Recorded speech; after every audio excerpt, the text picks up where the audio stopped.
So about a week ago, I picked up my new Tesla Model S, and it is an absolute game changer. And here's what I think of it, and the best way to buy it, to get the most out of the car, more importantly, how much this Tesla is going to cost me.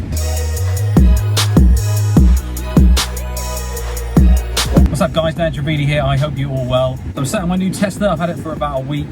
In this video I'm going to talk to you about the pluses and minuses about owning a Tesla, and more importantly, how I was able to buy a Tesla for just over £27,000. So if you're like me, you research cars and you tend to go on their websites and you find yourself building the model that you really want, and you click off. I've been doing this for years on any new car that I'm potentially looking at. I've done it on a Tesla Model 3, I've done it on a Tesla Model S and a Model X a couple of times now. I test drove a Model S probably about a year ago, and I was a little bit skeptical. You get in, it's kind of a little bit like a 1990 Ford Fiesta, there's no dials anywhere, but you soon understand the reason behind it and how everything is controlled off the central iPad. How you build your Tesla online is really simple, and it's kind of the new way of ordering a car. Okay, so I've ordered the car, I've gone to collect it, they wouldn't deliver it because of lockdown, which was a little bit, you know, you order a Range Rover or another car, cars that tend to be at the higher end of the market, they don't have an issue with delivering it. But I kind of get it, coming out the back end of lockdown, we've been in this pandemic lockdown situation for about 3-4 months, so you know I was happy to go and collect the car. You know, on collecting it, I sat in it and it is absolutely everything and more than I was expecting, but there was just some little things that I wasn't too happy with. I've watched dozens of reviews and everyone is consistent about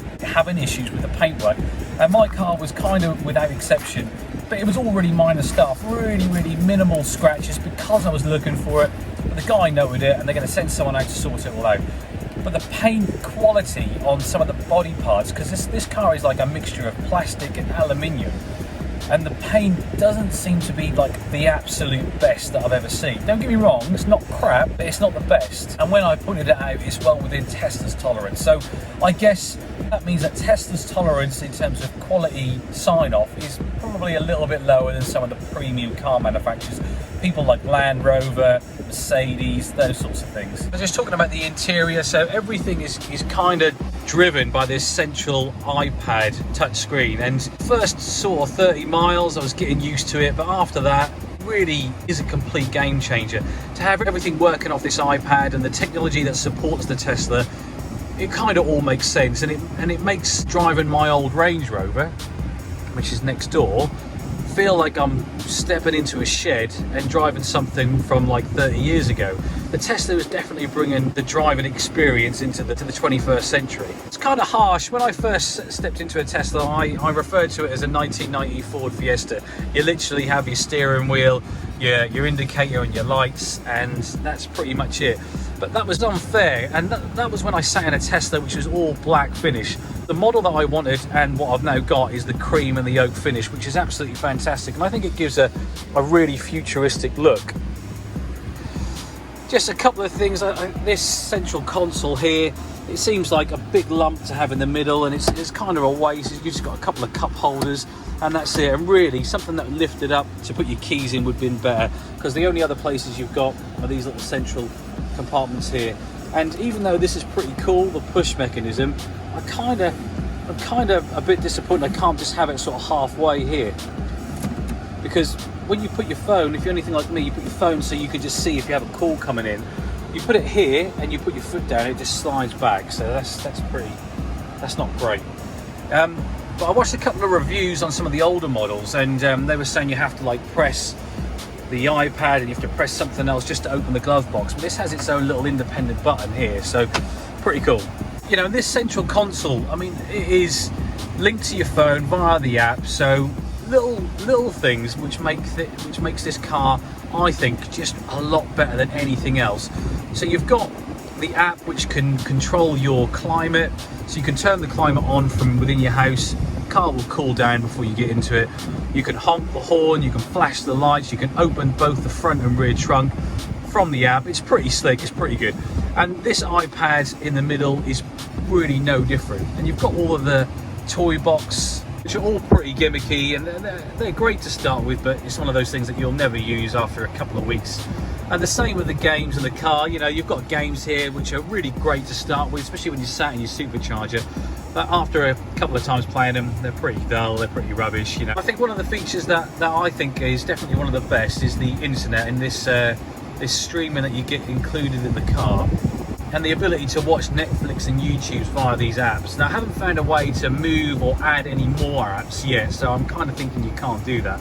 But it was great when I did my first supercharge, popped Netflix on. I was in the middle of a bit of a binge on a box set, so it was great just to watch one episode while it was being charged. So overall, the technology is absolutely fantastic, and it's clear to see how much energy you're using and how much charge you've got left. And you can easily access the rear camera. Let's quickly change that because you can see the state of my garden. And then this sort of main display is where you can control everything from the height of the car in the suspension, to the lights, to the driving experience, to the autopilot, to the type of display that you want, to the navigation. So really slick, really easy to use, and I'm really happy with it. One of the things that I don't think has been mentioned is the music player. So you get this, you get a free streaming of Spotify, which I've never used before. I've always had the Apple Music system, in which you can connect through your phone, or you can hit Spotify. Now, for me, the sound quality, and I have the upgraded version, part of the premium interior package. The sound system is absolutely fantastic, by far the best I've ever had in a car.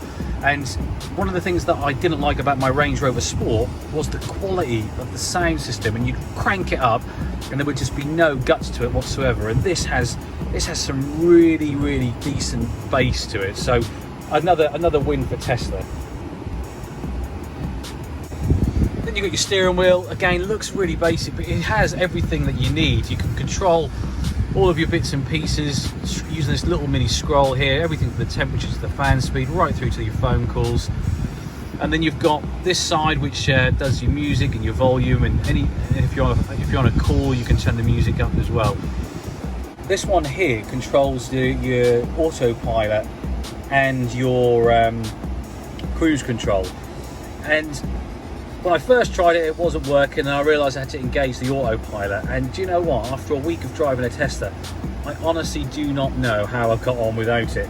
It's brilliant. You just set the cruise to the speed that you want to go to. Tends to be the speed limit on the lane that you're in, and then you just double tap towards you.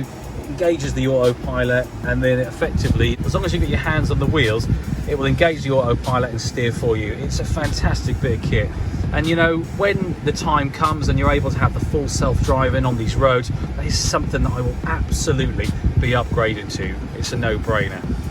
Some of the negative things, and it's a real shame because this car has really impressed me, but this panel here just feels really cheap and nasty. And then you've got this visor and this little flick down bit here, and it just looks and feels really cheap and nasty, which is a shame because you've got a great glass roof and you've got a great interior, which I don't think is anywhere as bad as what some of the reviews have said, apart from this paneling that goes around the whole car, which is a real shame. So hopefully Tesla will upgrade that, especially on the Cybertruck, which is something that I've already put a deposit down on. Okay, cool. So you've seen inside the Tesla, and I think you'll agree it's a great car. I mean, one of the posts that I put on Instagram when I first got the car was, it is faster than a Ferrari, more spacious than a Range Rover, more tax efficient than a van, and more technology than an iPhone. And people who have been talking to me over the last week about the car and how I'm getting on with it, the only way I can describe it is back in the early 2000s when we were all using Nokia phones and everyone had one and they were the most popular phone out there. They had pretty much the market share. And then the iPhone came out and everyone said, oh, it won't catch on, the battery life isn't long enough, there's no buttons, people won't like it. But do you know what? It did catch on because the technology was way advanced than what was already there within the Nokia phones. But more importantly, the iPhone was giving the consumer what we needed. We didn't need a smaller phone, we needed a better performing piece of technology, which is when smartphones were born. And it kind of goes back to when people used to ride horses before cars were invented. They needed a better form of transport. And they didn't need a smaller phone because the phones were getting smaller and smaller. They needed a better type of device to communicate, which was not just phone and texting, but emails, the internet, social media. And Tesla has 100% convinced me that they are the next evolution in transport over cars. They want a mode of transport which basically ticks all of the boxes.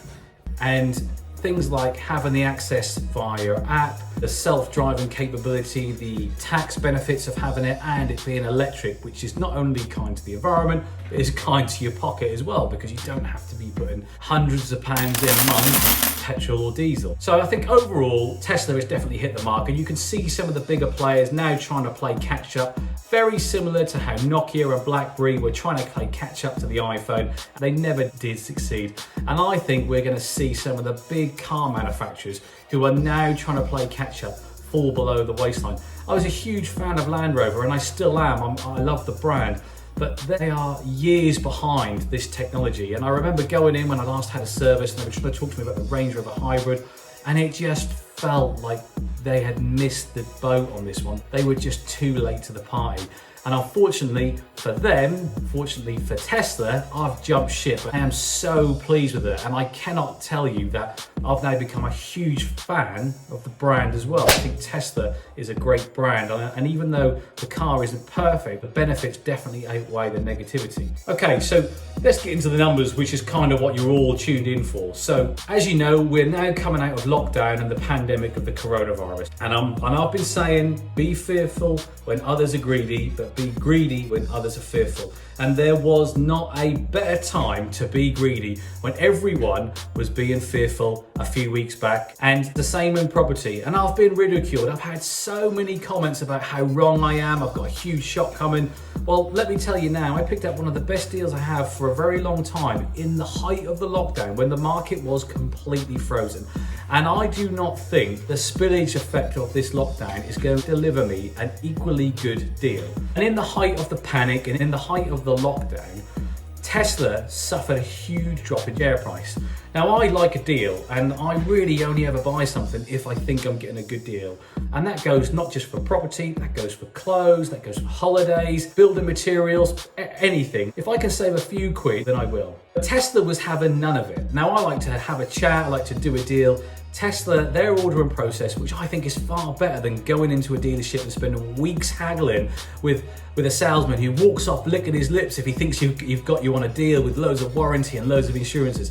This is very much go online, tick what you want and order it, and then a few weeks later your car gets delivered. So I've been building my car for weeks on end and then sending inquiries, speaking to a sales guy, trying to do a deal, trying to get a bit of discount, and they were having none of it. That is just not how these guys work. So that didn't encourage me to buy a car there and then. And I kept waiting for the right time, and I don't really know when the right time was. But when Tesla's share price did plummet, and there was clearly a huge amount of new cars that have been built that hadn't been sold, Elon Musk has clearly directed all of his salespeople and all of the car showrooms to sell that stock, because one day I got a notification that the car that I was looking at had just had £10,000 reduced off its price, which I couldn't believe. And I'd had a few drinks that night, so I quickly whacked the deposit down, so I secured that car. And it was everything I wanted. It was black with black wheels, had the cream interior, the autopilot feature, basically everything that I was building. But it was £10,000 cheaper. This is where the Tesla, taking your heart out of it for a second, really is the car for the savvy business owner, because you can now take advantage of huge tax benefits, which include things like buying it in your company and getting corporation tax relief and having 0% benefit in kind for the first year and all these various things. Now, how I structured my purchase meant that this Tesla, over a 5-year period, is only going to cost me just over £27,000. Now, this car was £72,000 and some change list price, full list price, just a few weeks ago. So I'm going to talk to you now how this is going to end up costing me just over £27,000. So let's start with the 72,000, and I got 10 grand discount straight away. So that brings it down to 62,000. I bought it in my company, which is VAT registered, and the use of the car means that I can claim the VAT back, which is the best part of £10,000 a gain. So that brings my price down to 52,000. That £52,000 cost to the business is 100% corporation tax deductible, which effectively knocks another 9k off that price. We're down to like 42 and a half now for a brand new Tesla. So all of a sudden, I'm buying a brand new Tesla Model S for not much more than second-hand ones that are 3 or 4 years old is going to cost me. So this is already stacking up to be a pretty good deal. But I'm replacing the use of my personal car, my Range Rover Sport, which is expensive to tax and is expensive to run because it's so thirsty on the diesel. I'm not going to have any of that because this car is zero road tax costs. So straight away, over a 5-year period, it's going to save me about 500 quid a year in road tax. So over a 5-year period, that's £2,500 to take off that figure. But the big one is the fuel costs. Now, I was using my personal car to do all my running around for my business, and it actually wasn't a great use of my personal car because the car would get so trashed during the week that over the weekends that we would have to use my wife's car, which didn't quite work for us because it was smaller and just didn't have everything that we needed. So using the Tesla to do all my running around, I'm not going to have the fuel costs. And how I've worked it is I'm going to pretty much every 2 weeks be at a supercharger and charging that battery fully, which will last me a full 2 weeks. So even the charging, because I get free unlimited supercharging, is completely free. So I was putting around 100 quid in my car every 2 weeks. So over the course of a year and 5 years, that's about £13,000 I'm going to save in fuel costs, which is a huge saving. But if you take that off the cost of the Tesla, we're now down to just over £27,000 over a 5-year period. That's like £5,500 a year to have a brand new car, which is an absolute pleasure to drive. It really is so smooth. It is fast, so you can put your foot down. It has more space than a Range Rover Sport. I literally had a viewing at a house yesterday. I drove there in the Tesla, showed the lady around. It was pouring with rain. I asked her how she got a taxi. I said, is the taxi waiting for you? She said, no, she's got to walk to wherever she's walking to. I had to go to the office, so I gave her a lift in the Tesla, which is exactly what I wanted to do. I want to be able to pick up tenants and bring them to properties and show them around. And I kind of want to do it in a bit of style, not an old people carrier or a van. And this is what it's all about. If you take all those savings into account, all of those benefits, yes, okay, I'm having to fork the money out up front, but over the 5-year period, I'm getting the money back, which is okay for me. I'm an investor. I put money in and I get a return back. And this is no different to that. Instead of getting a return, I'm getting a saving, and it's the same thing. It's not what you earn, it's what you keep. That is how I was able to buy a brand new Model S in black wheels, cream, 0 to 60 in like 4 seconds, all of those things for just over £27,000 over a 5-year period, which is a complete game changer.